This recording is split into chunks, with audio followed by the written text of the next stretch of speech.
Ok, ben pour l'aspect de l'élan de départ, j'ai commencé tout simplement. Il faut savoir que notre élan de départ, il faut toujours choisir en premier quel bâton on va utiliser.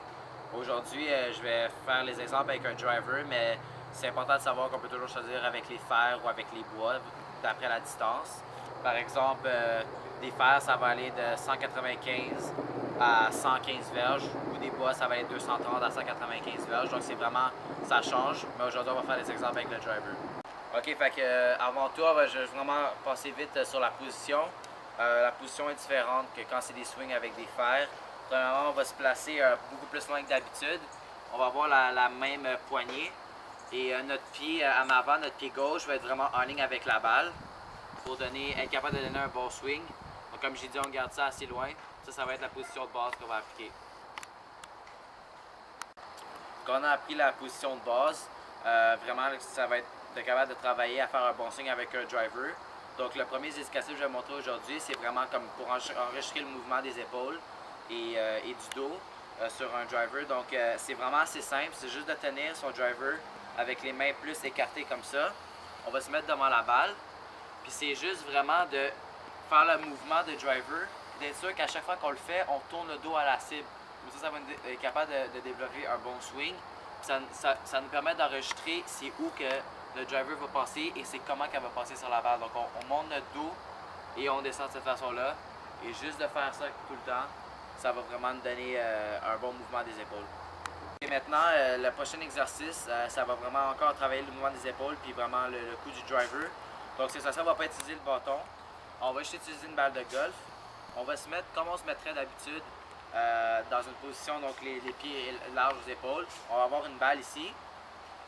Et on va faire comme si on allait avoir notre bâton ici. Sauf que on garde notre main gauche ici, on prend la balle et on fait vraiment comme si avec notre bras, on voulait frapper le tee.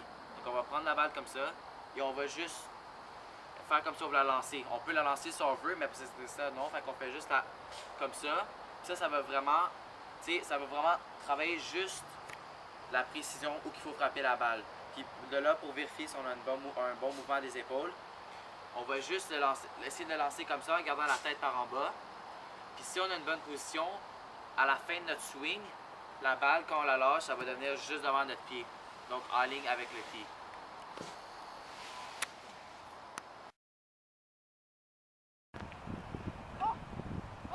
Ok, ben bonjour. Aujourd'hui, moi, Jean-Bernard, on va parler de la première aspect, le putting. C'est une facette très importante parce que si on n'est pas capable de putter, on n'est pas capable de finir un beau jeu. Fait qu'on va commencer vraiment de base aujourd'hui, comment tenir ce bâton, c'est quoi le grip qu'il faut avoir ou qu'on peut avoir, puis c'est quoi la position qu'il faut avoir devant la balle. On va commencer avec la poignée, comment tenir ce bâton. On va commencer vraiment avec celle-là de base, celle-là qui est recommandée pour les débutants et les intermédiaires.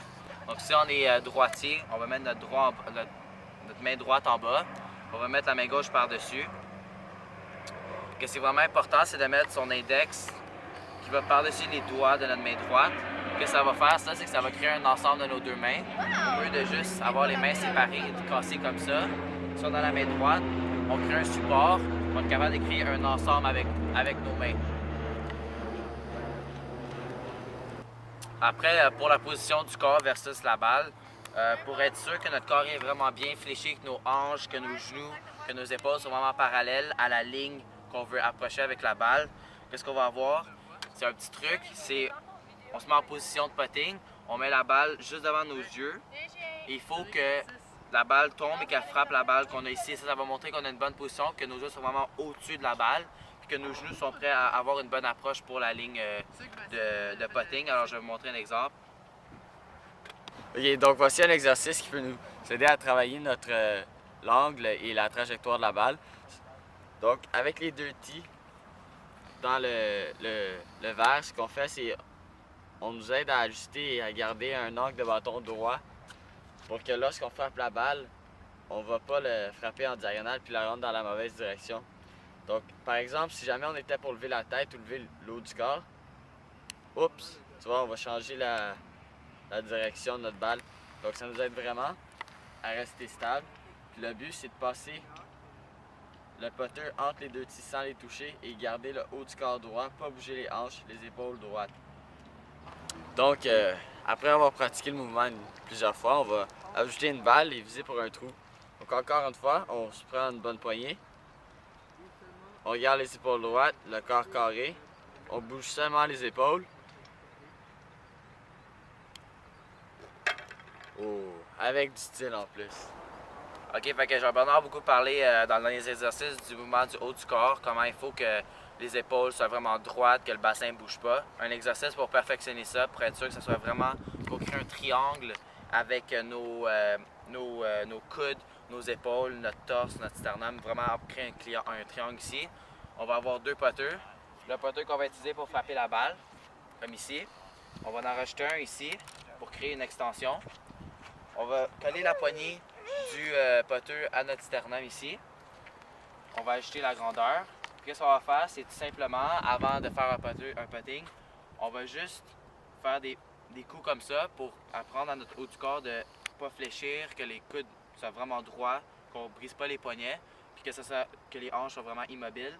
Donc si on fait ça de temps en temps, on va vraiment développer un bon coup de putting.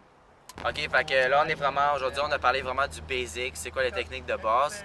Dans le plus avancé, c'est vraiment plus compliqué. Par exemple, s'il y a des montagnes ou des côtes, la balle va descendre, qu'on pote. S'il y a un cours d'eau ou qu'il y a un étang, c'est sûr que la balle va descendre vers l'eau.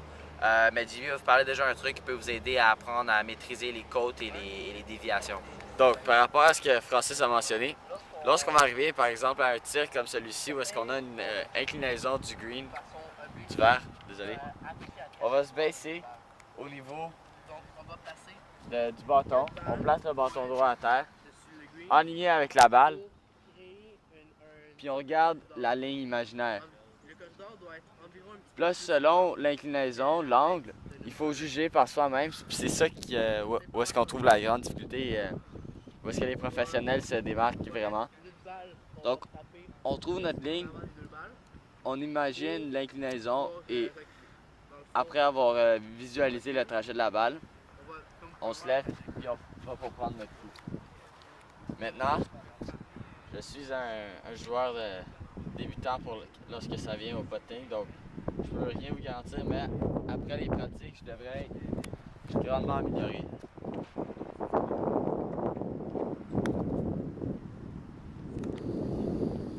Donc on voit bien que la trajectoire était bonne, mais il manquait un peu de force. La force, ça vient vraiment avec la pratique. Il n'y a pas vraiment de truc à part du truc au début lorsque j'ai montré, avec un peu comme l'anneau des balles. Donc après plusieurs maîtrises de cet exercice, vous devriez améliorer votre force et ainsi pouvoir rentrer des hole in one. Donc j'ai oublié de mentionner, mais aussi quand on est en pente, essayez de visualiser comment l'eau coulerait si jamais tu déposais une bouteille d'eau. Donc t'imagines le ruissellement et tu essaies de rendre la trajectoire la même que la balle. Bonjour, donc là je vais vous présenter l'étiquette de golf. Dans le fond, c'est un peu comme le savoir-vivre quand on irait à un terrain de golf ou un club. Et juste en passant, les règles vont être pas mal plus sévères au terrain privé qu'à un terrain public. Donc tout d'abord, on va partir tout avec le linge. Je montre l'exemple en ce moment. Lorsqu'on s'en va au golf, il faut toujours être habillé propre avec des polos. On ne peut pas porter n'importe quelle casquette, mais souvent les casquettes sont recommandées lors des journées chaudes avec le soleil qui frappe fort. Donc un polo, moi j'ai ajouté un veston et des pantalons propres ou tu peux même porter des shorts.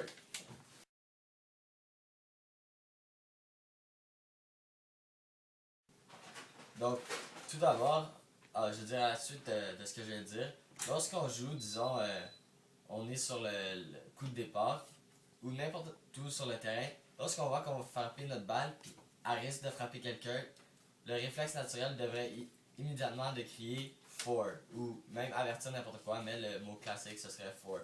Pour au moins avertir les joueurs qui sont en avant de se mettre à l'abri pour éviter d'avoir des blessures sérieuses. Ensuite, lorsqu'on joue, une des choses les plus énervantes pour un joueur, c'est d'entendre quelqu'un parler ou peut-être un cellulaire sonner. Donc, il faut toujours être en silence et surtout ne pas bouger pour que le joueur reste concentré. Aussi, lors du putting, il est très important de ne pas marcher dans la ligne de putt.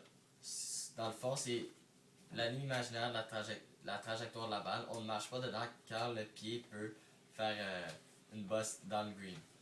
Aussi, lorsque la personne tient le drapeau, s'éloigner ou éloigner le drapeau pour ne pas mettre de l'ombre, vu que ceci peut créer un problème pour le joueur. En plus de lors du pot ou même autour, il y a souvent des bunkers de sable. Il est toujours important de racler le sable où est-ce qu'on a joué et où est-ce qu'il y avait les pieds pour les autres joueurs. Un aspect très important, c'est la vitesse. Il faut toujours garder un bon rythme et marcher et ne pas niaiser. Si par exemple vous perdez une balle, prenez au maximum 5 minutes et essayez que ça se reproduise pas trop souvent. Si vous réalisez que vous perdez trop de balles et c'est pas une joute importante, disons juste pour le plaisir, et bien déposez en nouvelle puis décidez de seulement passer peut-être 1 ou 2 minutes. Aussi, soyez prêt lorsque c'est votre tour de jouer. Donc, à place de laisser parler à quelqu'un lors du coup de départ, ayez votre bois prêt pour frapper votre balle aussitôt que le prochain a terminé. Et lors des coups de pratique, l'en faire juste 1 ou 2, et 2 maximum. Aussi, souvent lorsqu'on joue au golf, ceci peut être frustrant et il est très important de garder son calme. Et en dernière partie, pour ceux qui conduisent les karts, les voiturettes, ne pas conduire comme un débile et conduire, suivre les règles du terrain. Merci.